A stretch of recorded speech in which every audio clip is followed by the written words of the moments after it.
Let's make some soap for my dad. Hey Bees, I'm Marie from Humblebee and Me, and with Father's Day coming up, I wanted to make a big batch of soap for my dad. My dad prefers unscented soap, and I made a bunch of very fragrant soap at Christmas time, so he is out of the soap that he likes. So yeah, Father's Day, let's make him some soap that doesn't smell like anything. In addition to making the soap, I'm also going to walk you through how I calculate a batch of soap to use up some oils that I need to use up. I've got a few that are sitting in my ingredient pantry back there that are nearing the end of their life. I'm kind of looking at them being like, you've been around for a while, so I need to use them up. Soap's a great way to use them up. So I'm going to walk you through how I calculate out a soap fat blend to use some stuff that needs to be used up. I will begin by getting out some of the oils that we'll need. This safflower oil, which was a gift from Essential Wholesale, definitely needs to be used up, so out it comes. Ditto for this bottle of sweet almond oil, which just has some little dregs left. And I'd like to see how much of this sunflower seed oil I can use up too. Got a great big jug of castor oil here, an absolute must-have for soap making for awesome lather and creamy goodness. We've got some refined coconut oil here for big fluffy bubbles. I prefer to use refined coconut oil for soap because it is cheaper than beautiful virgin coconut oil, and I can't really tell a difference in the finished bars.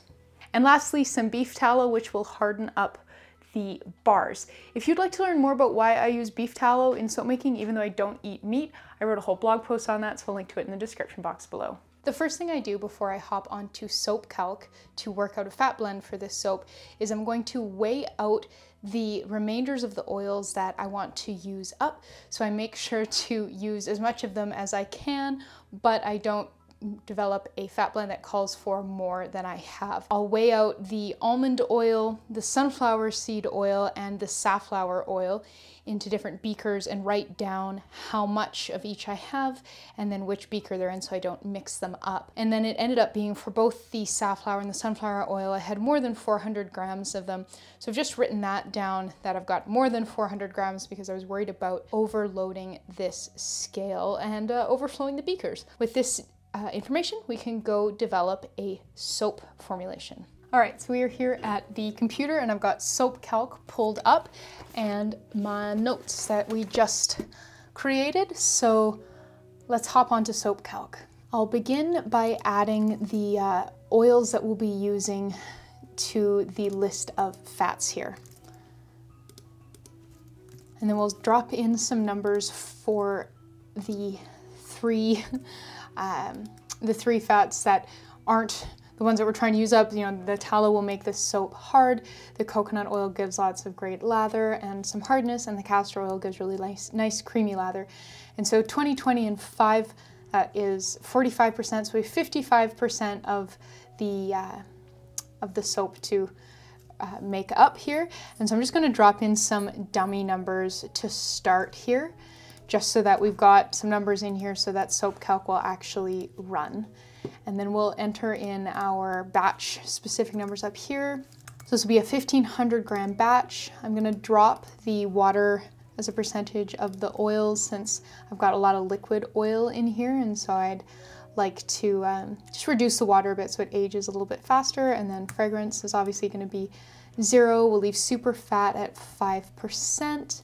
And let's calculate and see what happens. All right, so over here we have our gram measurements, and we can see that up here, 150 plus 600 plus 75, we have 825 grams of liquid oils that we can use. So let's take a look at what we've got over here. We're gonna toggle this over to grams now, but we're gonna make sure that these three oils, the almond, safflower, and sunflower, add up to 825. So I'm gonna set that to 14, and I think I'll set this to 400, and this can be 411. But calculate there, and you can see that this column updates for our new percentages, and you can see that we keep the pretty percentages for the tallow, the coconut oil, and the castor oil, and then we've got some kind of funky stuff going on for our three oils that we are looking to use a bunch up. So I'm gonna view and print the recipe, and I'm gonna copy that down. On this page, something you'll want to check is the numbers here in this soap bar quality. So these ranges are not things that you absolutely have to fall within, but it's nice to just check and see if you do. So 32 is within this range for hardness on the softer side, but that's part of the reason we've done a water discount, and I'm going to include some sodium lactate to aid things a bit as well. 15 is a little bit low on the cleansing side, but it will still cleanse. I've made plenty of soap that are, lower cleansing, it still works. Conditioning on the higher end of that, that's always lovely. Bubbly, low-ish end, but not super concerned about that. Creamy is mid to low end as well. The iodine number on this soap is a bit high. I'm not super concerned about it because this is just a one-off batch. That's because of the safflower oil. If you are planning on making a soap like this, I would recommend not using safflower oil unless you have a lot of it to use up. Something like olive oil would be a really easy alternative. And then the INS number means that this will be a pretty movable batter, which works well for me because I am planning on adding some clay and doing a little bit of fun stuff. We'll begin by weighing out our oils. And remember, everything is written out in the partner blog post linked in the description box below.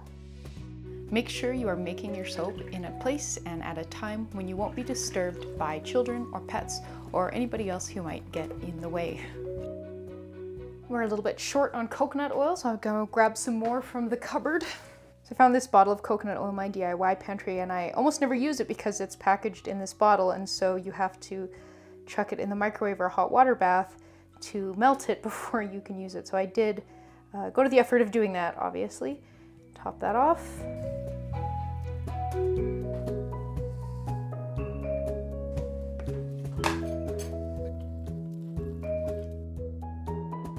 So I'm now going to take this pot of fats and pop this on the stovetop over low heat to melt everything through.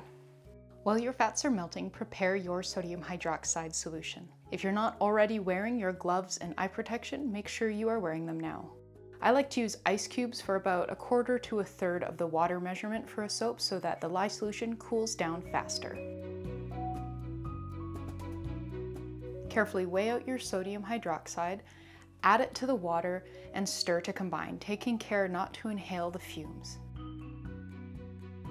Once the sodium hydroxide solution has been mixed up, leave it to come to room temperature.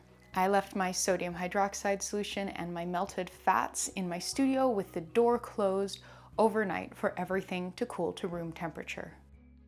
Once the fats and the lye water have cooled to room temperature, we are ready to make our soap. So the first thing I'm going to do is add the sodium lactate to the sodium hydroxide solution and stir to combine, and then add our white kaolin clay to the fat blend and blend that in until uniform. I'm using 5 grams of sodium lactate per 500 grams of fat and 10 grams of kaolin clay per 500 grams of fat. Pour the sodium hydroxide solution into your fat mixture and then use your immersion blender to bring everything to a light trace.